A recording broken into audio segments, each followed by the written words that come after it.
झारखंड में विधानसभा चुनाव चल रहा है और इस विधानसभा चुनाव के बीच में एक मामला जो है वह सुर्खियां बटोर रहा है और इस सुर्खियों के बीच में कई ऐसे विधायक, कई ऐसे मंत्री जो हैं इस मामला में फंसते हुए दिखाई दे रहे हैं। मैं सीधे तौर पर कहूं तो एक माया जाल है।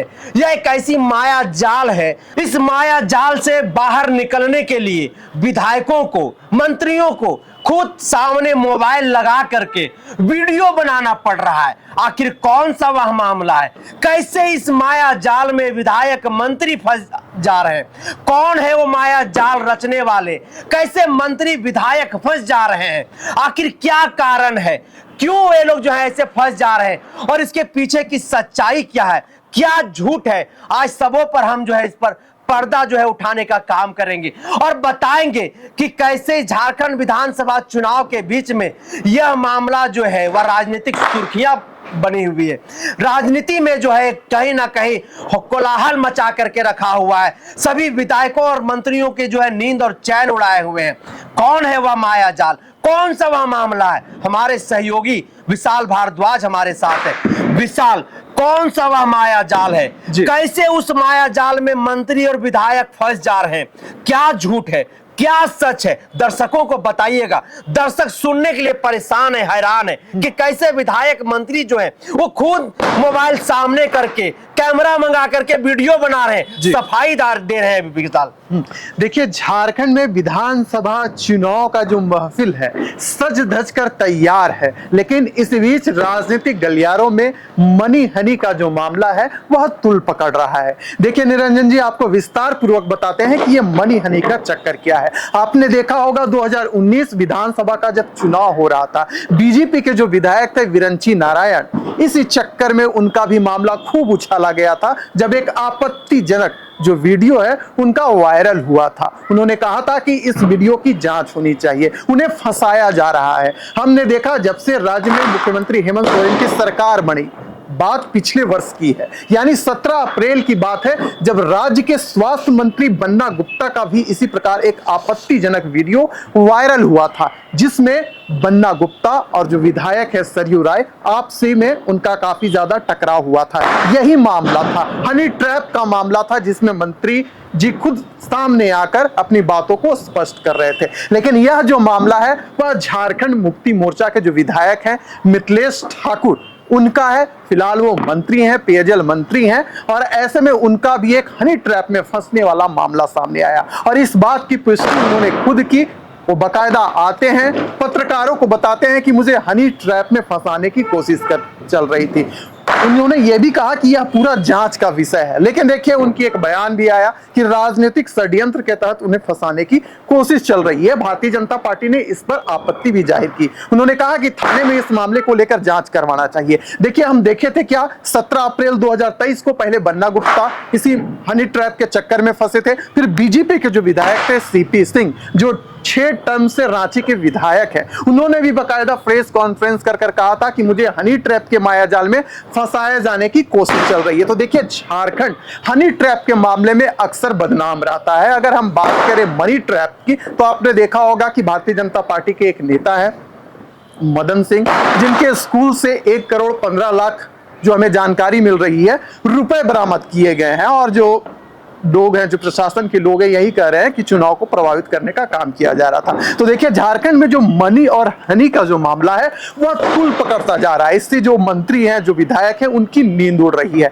अब बात रही कि अक्सर इस मामले में साइबर क्राइम को लेकर जांच क्यों नहीं होती है। देखिए, साइबर सेल भी बना हुआ है प्रशासन का, लेकिन देखिए साइबर का जो मामला है, जब हम झारखंड में बात करते हैं तो हमें जामताड़ा याद आता है, जहां लोगों के पैसे उड़ा लिए जाते हैं। लेकिन यह जो मामला है काफी संवेदनशील है, यह आपका चरित्र को उजागर कर देता है। राजनीतिक गलियारों में यह चर्चा का विषय बन जाता है, जैसे कि अभी मिथिलेश ठाकुर, जो कि झारखंड मुक्ति मोर्चा के जो नेता हैं और फिलहाल राज्य में मंत्री हैं, इस बार वो इस कतार में चढ़ चुके हैं। हालांकि झारखंड मुक्ति मोर्चा के जो प्रदेश केंद्रीय प्रवक्ता हैं, उन्होंने बकायदा कहा कि उन्हें फंसाने की कोशिश की जा रही है, इसकी जांच होनी चाहिए। लेकिन दूसरी ओर अगर देखा जाए, आप अगर जब कहते हैं कि ये राजनीतिक षड्यंत्र है, तो राजनीतिक षड्यंत्र में सीधे आप विपक्ष को कटघरे में खड़ा करने का काम करते हैं। हालांकि भारतीय जनता पार्टी की ओर से भी जो प्रदेश प्रवक्ता है प्रदीप सिन्हा ने, उन्होंने स्पष्ट तौर पर कहा कि इसकी जांच होनी चाहिए। अगर आप विपक्ष को इसे लेकर सीधे तौर पर दोषी ठहराएंगे तो हमारे भी जो विधायक है सीपी सिंह,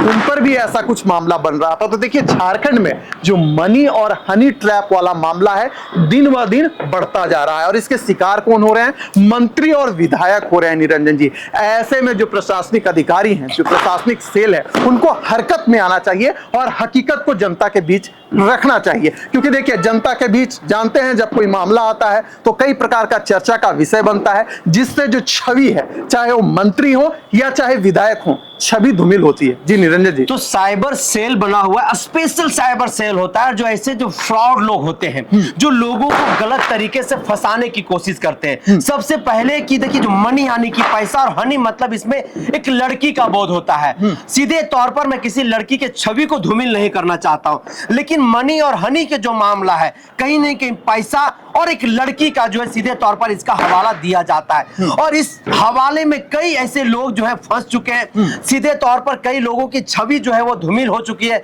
लोगों को सफाई देना पड़ रहा है। लेकिन इसमें सबसे बड़ा जो सवाल खड़ा होता है वह साइबर क्राइम के ऑफिसरों पर खड़ा होता है कि साइबर से जुड़े हुए जो प्रशासनिक पदाधिकारी हैं, जिनके ऊपर यह जिम्मेवारी दी गई है, आखिर वो क्या कर रहे हैं? आप बन्ना गुप्ता के साथ जब इसी तरीके का ट्रैप होता है, जब वो लगातार मीडिया की सुर्खियों में बनते हैं, उनकी छवि को धूमिल किया जाता है, उनके चरित्र पर सवाल खड़ा होता है। आप देखिए कि सीपी सिंह बुजुर्ग व्यक्ति हैं, उनके साथ वह यही सवाल खड़ा होता है। अभी मंत्री मिथिलेश ठाकुर भी इसी माया जाल में फंस गए। अब होता क्या है थोड़ा सा हम बता देते, लेकिन उससे पहले हम विशाल से एक और सवाल से बातचीत करेंगे। सब विशाल, सवाल सीधा है कि जो मनी और हनी का जो मामला है, इस मनी हनी के मामले में क्या कोई व्यक्ति किसी व्यक्ति पर जो है वो इस तरीके का करवाता है कि उसको फंसाओ, उसकी छवि को धूमिल कराओ, या फिर ये किसी साइबर फ्रॉड के द्वारा कराया जाता है? ये अनजाने में वो लोग फोन करते हैं, उनके पास कोई डाटा नहीं होता है, अटेंडम हो जैसे विशाल को फोन कर दिए, जैसे मंत्री मिथिलेश ठाकुर को फोन कर दिए, और उनको फिर फंसाने की कोशिश करते हैं, उनसे बड़ा पैसा का भी डिमांड किया जाता है। क्या है पूरा मामला, इसके पीछे का थोड़ा बताइएगा। देखिए आपने हाल ही में सुना होगा कि मन की बात में पीएम नरेंद्र मोदी ने डिजिटल अरेस्ट का जो बात है उसका उजागर किया था और कहा था कि लोगों को डिजिटल अरेस्ट में फंसना नहीं चाहिए। देखिए डिजिटल अरेस्ट में कई सारी घटनाएं होती आ रही हैं भारत में, लेकिन इस पर कार्रवाई अब तक ऐसा कोई परिणाम निकल कर नहीं आया है जिससे जनता को संतुष्टि मिल पाए। देखिए अक्सर होता क्या है कि अगर आप व्हाट्सएप में आपका कोई ऐसा आपत्तिजनक कॉल आता है, आप अगर उस कॉल को पिकअप करते हैं तो फिर वहां से आपकी जो छवि है वो धूमिल होना उसकी शुरुआत हो जाती है। अगर हम झारखंड में बात करें तो देखिए यहाँ के जो मंत्री हैं, विधायक हैं, वो सीधे तौर पर उन्हें निशाना बनाया जा रहा है। बन्ना गुप्ता ने इसे लेकर जो है थाने में जो मामला भी दर्ज करवाया था, लेकिन उसका परिणाम क्या निकला निरंजन जी, रिजल्ट क्या निकला तो मुझे नहीं पता। अगर हम विधायक सीपी सिंह की बात करें, उसका परिणाम क्या निकला मुझे नहीं पता। अब मिथिलेश ठाकुर की बात सामने आ रही है, तो मिथिलेश ठाकुर के मामले में देखिए, क्योंकि देखिए विधानसभा चुनाव का तारीख का ऐलान हो चुका है, 2 चरणों में चुनाव होना है। ऐसे वक्त में इस प्रकार का जो आपत्तिजनक जो घटना हो रही है, और खास कर देखिए वो मंत्री हैं, तो मंत्री पर अगर सवाल आता है निरंजन जी, तो आप सोच सकते हैं कि जब आपकी छवि धूमिल होगी और खास करके विधानसभा चुनाव में, तो उसका क्या प्रभाव पड़ेगा। देखिए इस पर अगर हम बात करें निरंजन जी खास तौर पर, तो हम ये कह सकते हैं कि जो भी जो साइबर क्राइम से जो मामला आता है, इसका जो अगर हम परिणामिक जो रेशियो अगर देखें तो वह काफी कम होता है कि हाँ भैया आपको रिजल्ट मिल गया। इसका सही से उजागर होना चाहिए, क्योंकि देखिए जनता में इसका नकारात्मक प्रभाव पड़ता है। सोचिए जब एक मंत्री और विधायक के साथ ऐसा घटना हो सकता है तो आम जनता कहां जाएगी। ऐसे में तो मंत्री और विधायक को, देखिए मेरा निजी राय है, ऐसे में जो मंत्री और विधायक हैं उन्हें तुरंत कार्रवाई करनी चाहिए, एक्शन रिपोर्ट तैयार करनी चाहिए। जो सरकारी अधिकारी हैं, जो क्राइम से जुड़ी खबरों को देख रहे हैं, खास कर साइबर क्राइम से, उन पर दबाव बनाना चाहिए और जो मामला है उसका त्वरित उस पर कार्रवाई कर खुलासा करना चाहिए। लेकिन ऐसा नहीं हो पा रहा है। ऐसे में रडार में कौन चढ़ेगा निरंजन जी?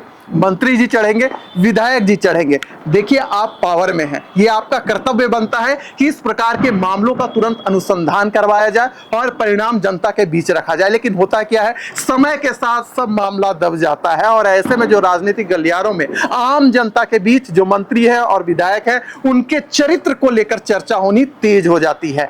तो देखिए कहीं ना कहीं मामला खुद फंस जाता है, क्योंकि अगर आप पावर में है, आम जनता रहती तो बात समझ में आता, आम जनता खुद भेंट चढ़ जाती है है, घटना घट जाती है, कोई रिजल्ट नहीं आ पाता है। लेकिन जब मंत्री और विधायक के साथ हो तो उनके चरित्र को लेकर अक्सर सवाल उठाया जाता है। अब देखिए विधानसभा चुनाव में देखिए जो राजनीतिक विशेषज्ञ हैं वो ये कह रहे हैं कि आप मीडिया इन्फ्लुएंस को प्रभावित करना चाह रहे हैं, ये भी हो सकता है।